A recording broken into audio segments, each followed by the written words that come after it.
and welcome everyone to our YouTube channel. I'm Sachin Huda, your English educator from Mind Developers, and today we are going to read our chapter number 4 of class 5th, that is a poem, The Brave Little Kite.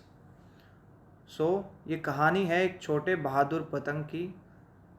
हमारा छोटा पतंग क्या कहता है? Let's find out. I never can do it, the little kite said.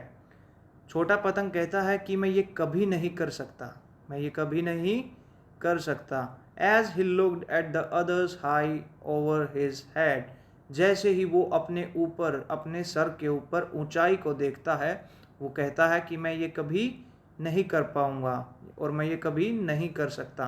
क्या नहीं कर सकता वो आगे बताएगा पोएट हमें. I know I should fall if I tried to fly.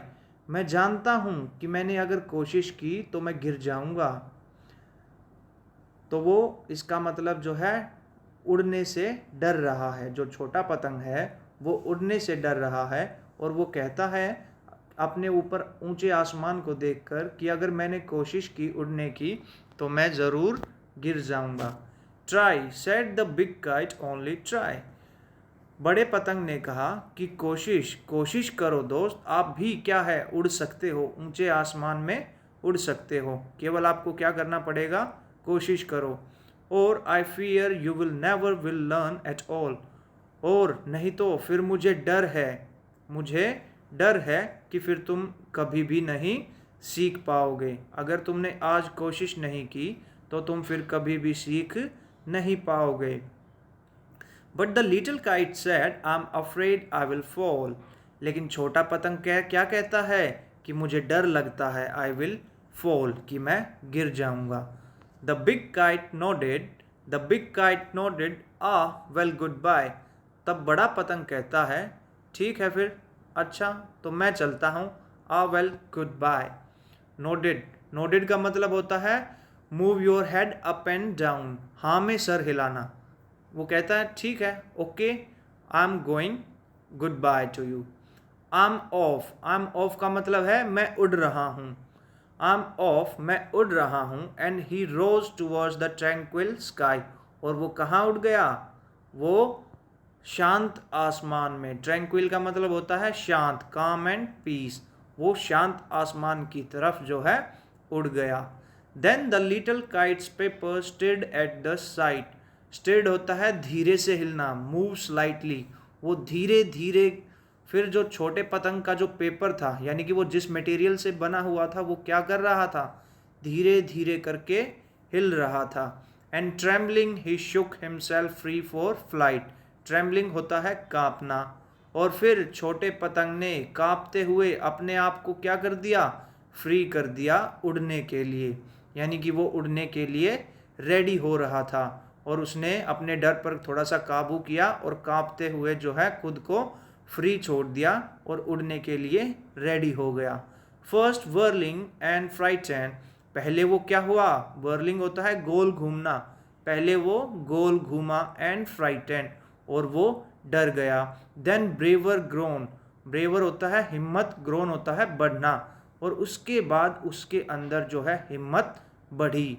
पहले वो गोल घुमा, फिर वो डर गया, और उसके बाद उसके अंदर जो है बहादुरी पैदा हो गई, यानी कि उसकी हिम्मत और बढ़ गई.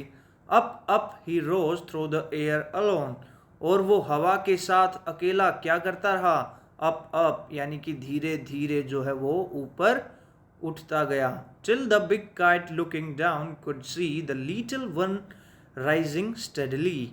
और जैसे ही बड़े पतंग ने नीचे की तरफ देखा, उसने देखा कि जो छोटा पतंग है वो धीरे धीरे करके ऊपर की तरफ आ रहा है. स्टेडली मीन्स नियमित, यानी कि एक गति से, यानी कि मूविंग कॉन्स्टेंटली, यानी कि वो एक स्पीड से, बिल्कुल रेगुलर स्पीड से क्या कर रहा है, ऊपर की तरफ आ रहा है. क्योंकि बड़ा पतंग तो पहले ही आसमान में उड़ चुका था, तो वो क्या करता है, जैसे ही नीचे देखता है वो पाता है कि छोटा पतंग भी क्या कर रहा है, धीरे की धीरे उसकी तरफ आ रहा है.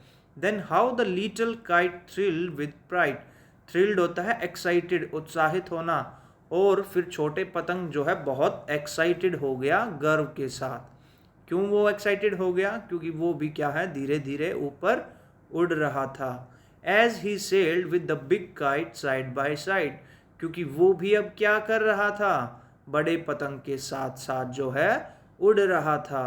While far below he could see the ground, और ऊपर, वाइल फार बिलो का मतलब है नीचे से ज़्यादा दूर, यानी कि ऊंचाई से वो जब ग्राउंड को देख रहा था, he could see the ground, नीचे ऊंचाई से वो जो क्या है ग्राउंड को देख सकता था। And the boys like small spots moving round, और जो बच्चे उसको उड़ा रहे थे वो किस तरीके से दिख रहे थे उसको, बहुत ही डॉटेड डॉटेड दिख रहे थे, यानी कि धब्बों जैसे, इतनी ऊंचाई से धब्बों जैसे नजर आ रहे थे। They rested high in the quiet air, और उन्होंने क्या किया, ऊपर क्वाइट एयर का मतलब शांत हवा, शांत हवा में उन्होंने रेस्ट किया, यानी कि वो बिल्कुल शांति से उड़ते रहे दोनों। And only the birds and clouds were there, और वहाँ पर क्या थे, केवल केवल वहाँ पर बादल और पक्षी ही थे जो वहाँ पर उनके साथ उड़ रहे थे। And only the birds and clouds were there, oh how happy I am, मैं कितना खुश हूँ। Oh how happy I am, ये कौन सा टाइप्स ऑफ सेंटेंस है? देखो इसमें एक सडन फीलिंग आई है, ओ, जिसमें भी सडन फीलिंग या सडन इमोशन आता है और with a sign of exclamation आता है, हम उसको कौन सा सेंटेंस बोलते हैं? Yes, sign of exclamatory sentences. कौन से सेंटेंसेस होते हैं ये? Exclamatory sentences. Oh how happy I am, मैं कितना खुश हूँ। द लिटिल काइट क्राइड, और ये कहकर छोटा पतंग जो है रोने लगा, यानी कि उसकी आंखों में खुशी के आंसू आ गए कि वो भी जो है उड़ पा रहा है और वो उड़ने के कारण बहुत ज़्यादा खुश है। And all because I was brave and tried, और ऐसा केवल किस लिए हो पाया, ऐसा केवल इसलिए हो पाया क्योंकि मैंने बहादुरी दिखाई और बहादुरी से कोशिश की, क्योंकि मैं बहादुर था और मैंने कोशिश की, इसी वजह से मैं जो है खुले आसमान में उड़ पाया। So this is our poem, that is the brave little kite. So my dear students, I hope you will understand, I hope you understand this, and if you are new to our channel please like and subscribe। और इसी तरह जिस तरह ये छोटे पतंग जो है आसमान में उड़ पाया क्योंकि इसने कोशिश की, आप लोग भी जो है अच्छे से पढ़ाई करें और ना, जो चीज़ ना समझ आए उसके लिए कोशिश ज़रूर करें, उसको समझने की कोशिश ज़रूर करें। आप भी जो है छोटे पतंग की तरह कामयाब एक दिन ज़रूर होंगे। So till our next video, then take care, have a good day my dear students, thank you।